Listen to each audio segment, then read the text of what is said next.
കഴിഞ്ഞ ദിവസം അന്തരിച്ച തൃശൂർ അതിരൂപതയിലെ വൈദികനായ ഫാദർ ജോളി ചിറമലിന്റെ ഭൗതിക ശരീരം നമ്പഴിക്കാടുള്ള സ്വവസതിയിൽ എത്തിച്ചു. വെള്ളിയാഴ്ച ഉച്ചതിരിഞ്ഞ് 5:15 68 വയസ്സിലായിരുന്നു വൈദികന്റെ വിയോഗം. ഞായറാഴ്ച ഉച്ചതിരിഞ്ഞ് 3 തൃശൂർ സെന്റ് ജോസഫ് വൈദിക മന്ദിരത്തിൽ ജോളി ചിറമലച്ചന്റെ ആത്മാനുകൂലാർത്ഥമുള്ള ദിവ്യബലിക്ക് ശേഷം 5 മണിവരെ പൊതുദർശനം നടന്നു. തുടർന്നാണ് മറ്റം ഇടവകാംഗമായ അച്ഛന്റെ ഭൗതിക ശരീരം നമ്പഴിക്കാട്ടുള്ള സഹോദരൻ സാബുവിന്റെ വസതിയിലേക്ക് എത്തിച്ചത്. വൈകിട്ട് 6 മുതൽ അന്തിമോപചാരം അർപ്പിക്കാനുള്ള സൗകര്യം ഒരുക്കി. തിങ്കളാഴ്ച ഉച്ചയ്ക്ക് 1:30 മാർ ടോണി നീലങ്കാവിലിന്റെ കാർമ്മികത്വത്തിൽ സംസ്കാര ശുശ്രൂഷകൾ വീട്ടിൽ നിന്ന് ആരംഭിക്കും. തുടർന്ന് ഭൗതിക ശരീരം മറ്റം ഫൊറോന ഇടവക ദേവാലയത്തിലേക്ക് എത്തിക്കും.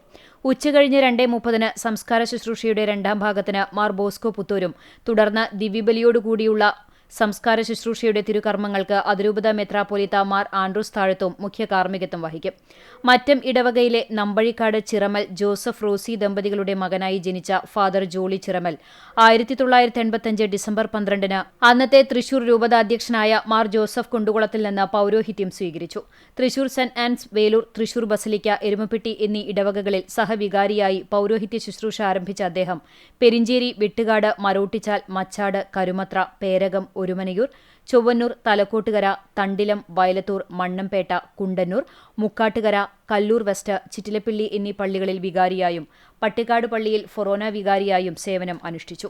പട്ടിക്കാട്, കുണ്ടന്നൂർ, മാന്നാമംഗലം, മുക്കാട്ടുകര, മണ്ണമ്പേട്ട സ്കൂളുകളുടെ മാനേജറായും വിവിധ സന്യാസിനി സമൂഹങ്ങളുടെ കംപ്ലോനായും അച്ഛൻ ശുശ്രൂഷ ചെയ്തിട്ടുണ്ട്. ദൈവശാസ്ത്രത്തിൽ ബിരുദം കരസ്ഥമാക്കിയിട്ടുള്ള father Jolly Chiramal Manakkudi Savio home director, അതിരൂപത തിരുബാലസഖ്യം ഡയറക്ടർ എന്നീ തസ്തികകളിൽ സേവനം ചെയ്തിട്ടുണ്ട്.